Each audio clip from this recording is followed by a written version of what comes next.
फिल्मी गुरु प्रस्तुत करता है कैशबैक। फिल्म की कहानी शुरू होती है सुजी नाम की लड़की को दिखाते हुए जो अपने बॉयफ्रेंड पर बुरी तरह से चिल्ला रही होती है। यहाँ सुजी अपने बॉयफ्रेंड बेन से ब्रेकअप भी कर लेती है। सुजी बेन को गहरा आघात पहुंचाती है, लेकिन बेन कुछ भी कहने में असमर्थ रहता है। अब जब बेन का ब्रेकअप हो चुका था तो वह बेहद उदास महसूस करने लगा। उसकी जिंदगी पूरी तरह बेरंग हो गई थी क्योंकि वह सुजी के साथ बहुत ही गंभीर रिश्ते में था। इसके बाद बेन अपने बचपन के सबसे अच्छे दोस्त स्टीव से मिलता है। वहाँ बेन स्टीव को अपने ब्रेकअप के बारे में बताता है, लेकिन स्टीव बस एक ही बात कहता है, तुम इससे बेहतर के हकदार हो। अब हमें पता चलता है कि बेन वास्तव में एक प्रोफेशनल स्केच आर्टिस्ट है।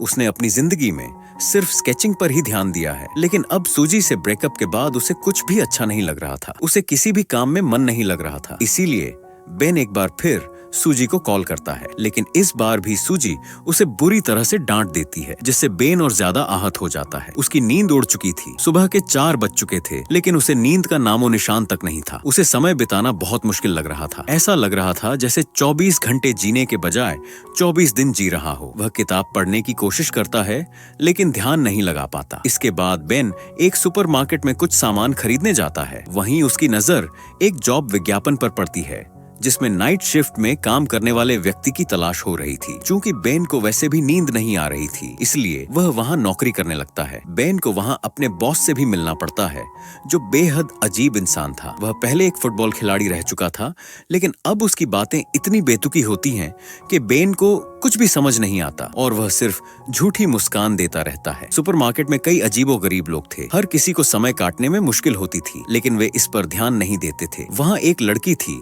शेरॉन, जो समय देखने से बचने के तरीके अपनाती थी ताकि समय जल्दी बीत जाए। इसके अलावा 2 और कर्मचारी थे जो सुपरमार्केट को अपना घर समझते थे और बचकानी हरकतें करते रहते थे, लेकिन उनका समय तेजी से बीत जाता था। लेकिन बेन के लिए समय बिताना बहुत उबाऊ था। तभी कहानी में एक ट्विस्ट आता है।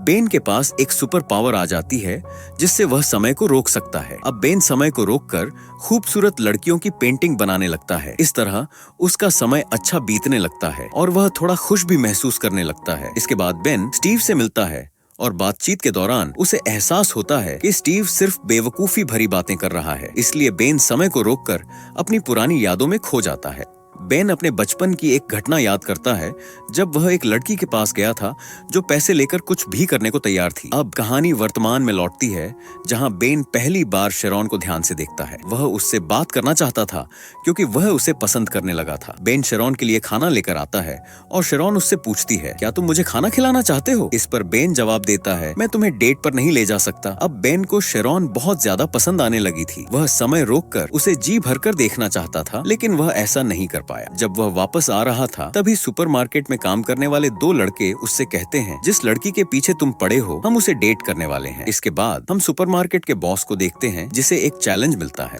वह अपने कर्मचारियों को बताता है, मेरे दोस्त ने मुझे अभी कॉल किया था, वह एक फुटबॉल मैच खेलना चाहता है। बॉस चैलेंज स्वीकार कर लेता है और कहता है, हम सब मिलकर उसकी टीम के खिलाफ मैच खेलेंगे। लेकिन इन सबको फुटबॉल खेलना नहीं आता था, जबकि सामने वाली टीम बेहद मजबूत थी। मैच शुरू होता है और यहाँ शेरॉन भी आ जाती है, लेकिन बॉस की टीम बहुत बुरी हालत में थी। सामने वाली टीम ने उन पर 26 गोल कर दिए थे, जबकि इनकी टीम एक भी गोल नहीं कर पाई थी। यहाँ पर बेन को बहुत ही उबाऊ लग रहा था, इसलिए उसने फिर से समय को रोक दिया और अपने बॉस की नाक तोड़ दी ताकि शेरॉन मैदान में आ सके और वह उसे चाय के लिए पूछ सके। इसके बाद वे बाहर चाय पीने जाते हैं और बहुत सारी बातें करते हैं। शेरॉन बताती है, मुझे घूमना बहुत पसंद है और मैं स्पेनिश सहित कई भाषाएं सीख रही हूँ क्योंकि जब मैं विदेश यात्रा करूंगी तो मुझे इन भाषाओं की जरूरत पड़ेगी। बेन अपने बारे में बताता है कि वह बहुत ही अंतर्मुखी इंट्रोवर्ट है और एक स्केच आर्टिस्ट है। वह किसी का भी स्केच बना सकता है और बचपन से उसने बस यही काम अच्छे से किया है। इसके अलावा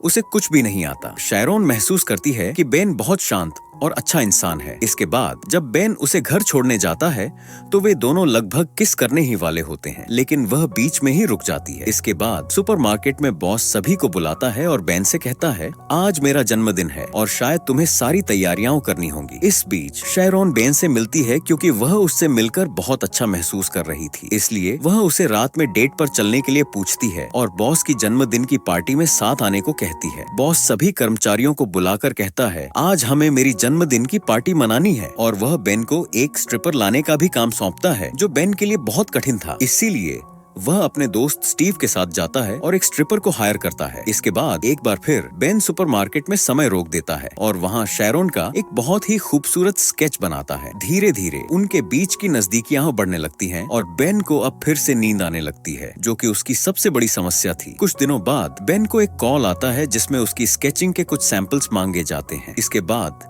वह अपने बॉस की पार्टी में जाने की तैयारी करता है। पार्टी में पहुंचने के बाद बेन की मुलाकात अपनी एक्स गर्लफ्रेंड सूजी से होती है। जब सूजी शैरोन से मिलती है तो उसे अचानक जलन महसूस होने लगती है, क्योंकि शैरोन बहुत खूबसूरत थी और बॉस भी शैरोन के साथ फ्लर्ट करने की कोशिश करने लगता है। फिर सूजी और बेन की बातचीत होती है और अचानक सूजी जबरदस्ती बेन को किस करने की कोशिश करती है। यह सब शैरोन देख लेती है, लेकिन उसने यह नहीं देखा कि बेन ने सूजी को धक्का दे दिया था। शैरोन को गलतफहमी हो जाती है और इसी वजह से वह वहाँ से चली जाती है। बेन समय को रोककर उसे देखता है, लेकिन जब समय वापस चलता है तो शैरोन जा चुकी होती है और बेन फिर से अकेला रह जाता है। इसके बाद बेन शैरोन के घर जाता है, लेकिन वह उसे माफ नहीं करती। अब बेन का हाल फिर से पहले जैसा हो जाता है। न आंखों में नींद थी और न ही दिल को चैन। कुछ दिनों बाद बेन अपने स्केच के कुछ सैंपल्स एक आर्ट गैलरी में प्रस्तुत करता है। वहाँ के लोग बेन की प्रतिभा से बहुत प्रभावित होते हैं, क्योंकि उसने बहुत ही सुंदर पेंटिंग्स बनाई थी। अब वे लोग एक एग्जीबिशन में उसकी पेंटिंग्स प्रदर्शित करना चाहते हैं। इस एग्जीबिशन का निमंत्रण बेन शैरोन को भी भेजता है। पहले तो वह आने को तैयार नहीं थी, लेकिन फिर वह बेन के लिए इतना तो कर ही सकती थी। फिर हम देखते हैं कि एग्जीबिशन में सभी लोग आए हुए हैं और शैरोन भी वहाँ पहुँच जाती है। जब शैरोन अपनी खुद की पेंटिंग देखती है तो वह पूरी तरह से हैरान रह जाती है, क्योंकि वह पेंटिंग इतनी खूबसूरत थी कि हर कोई उसकी तारीफ कर रहा था। शैरोन ने बेन को पूरी तरह से माफ कर दिया और बेन ने भी सारी गलतफहमियां दूर कर दी। इसके बाद वे दोनों वहाँ एक दूसरे को किस करते हैं। इसके बाद बेन समय को रोक देता है,